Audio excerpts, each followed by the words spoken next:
Hey guys, it's Sungju, or Ashley if you've known me since high school. And today I just wanted to share about my new blog theme.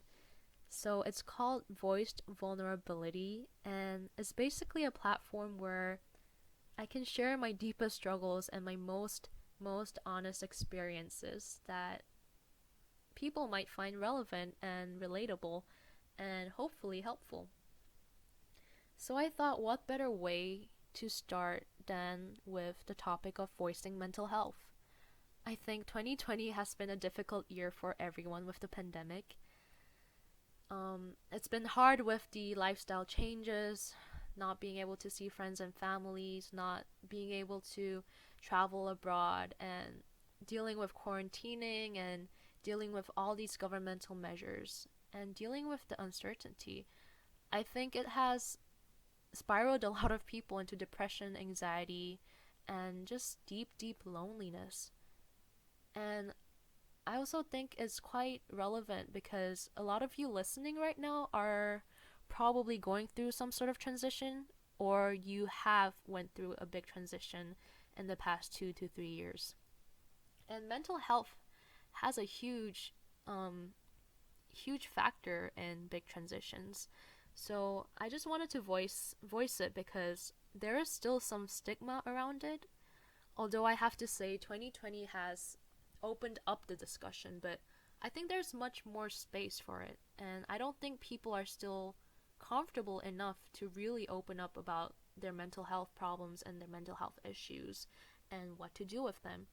And I just hope that this platform will be able to open up more discussions for people. So I wanted to just introduce this new topic by sharing my own mental health experience in the last 2 to 3 years. So I've structured it according to several questions. So let's just jump into it. So, when did my mental health issues start?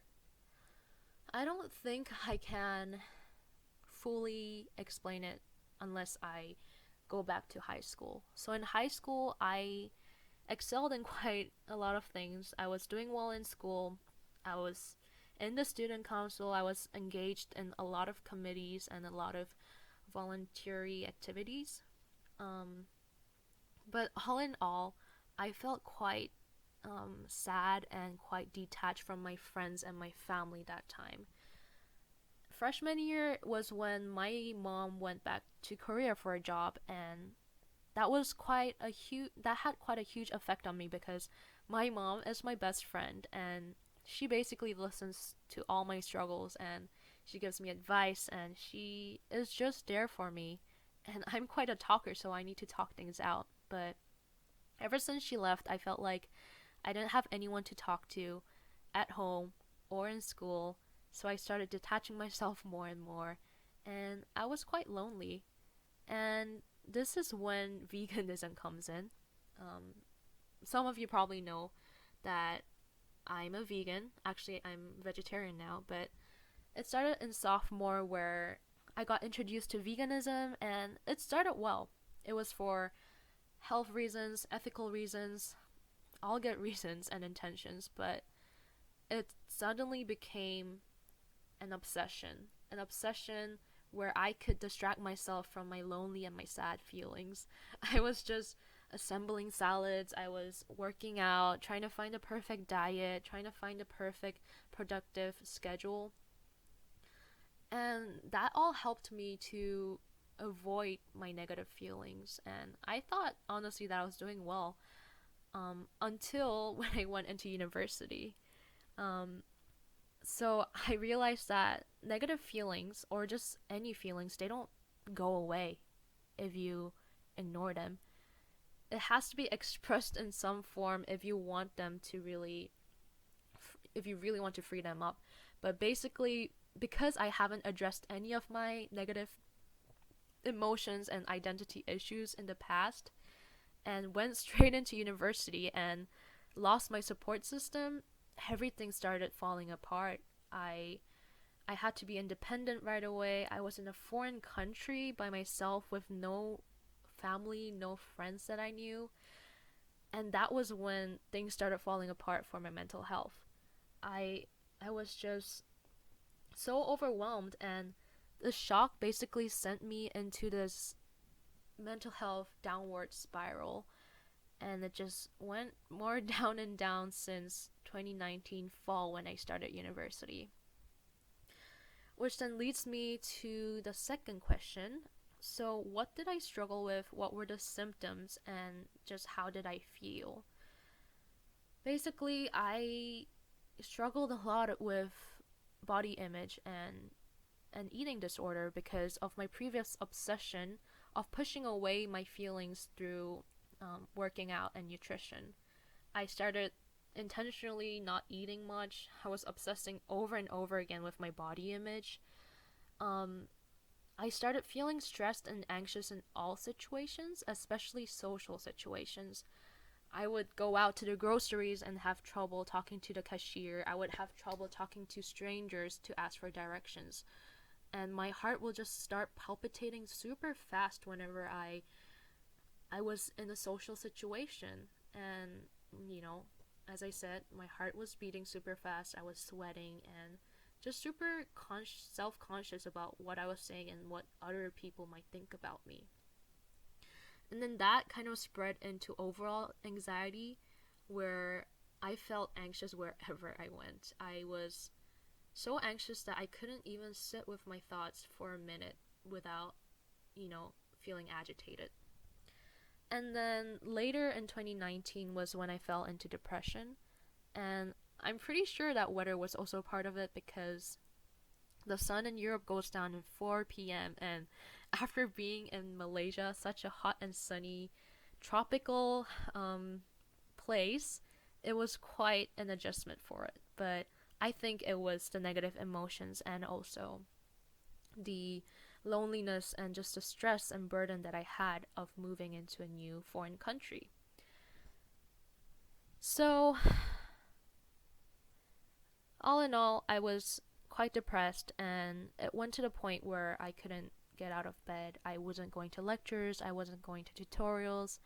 I was stuck in such a negative mindset and such a negative mood that I couldn't really get out of. I was starting to um, lose energy to message friends. I was starting to lose energy for the most simplest things like washing the dishes or vacuuming the floor. And I was super foggy every time, and I couldn't think straight most of the times. So those were some of the symptoms that I experienced, and that leads me to the third one. So, what was I diagnosed with, and how did I respond when I was diagnosed? So, after struggling for several months, I decided to register for help. So, basically, to get a therapist, which, by the way, took me 6 months. 6 months to get. I mean, that's just something that I'll have to talk about later about the mental health system, but as a topic for next time.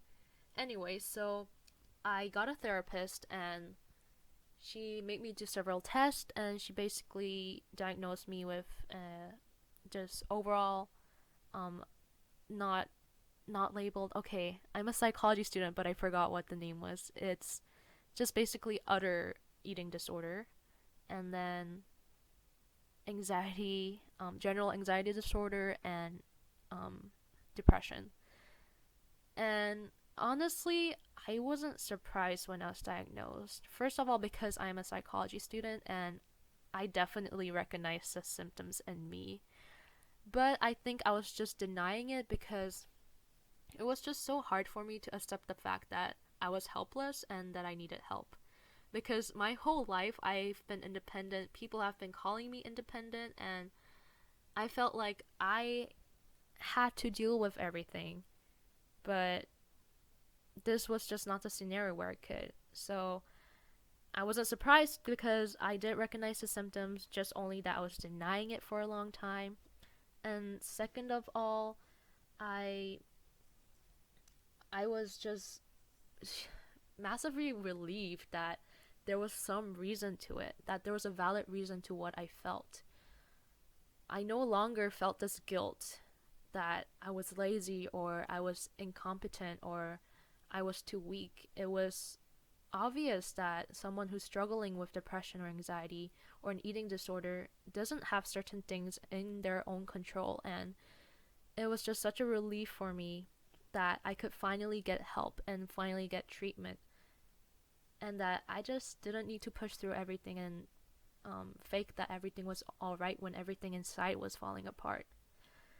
Um, yeah, so I just basically could stop blaming myself. Although it was not immediately where I stopped blaming myself, it definitely takes process. It definitely takes progress, but um, you will get there once you realize it, and once you realize that you are struggling with a serious mental health disorder. So that leads me to my last question of today, and that is, so what am I doing now to recover, and how do I feel about the process? So, my mental health came to a point in the Netherlands where I was so desperate. I was so desperate to go back home. I was so desperate to be helped. And I just needed family. And it was so urgent that in a matter of weeks, I decided to drop from school and go back to Korea to my mom. And that's how I decided to take a gap year. And honestly, it's weird because I've always had to do something. A bit of a productivity freak, if you have to say. I love to schedule, I love to just wake up early, run, listen to podcasts, learn languages, study, work, volunteer, whatever it is. And that's kind of where I got a lot of my worth from. That was what my identity was based on. So honestly, it's quite weird not having that, and it's quite hard to unlearn that my identity isn't based on what I do, but that it's based on who I am.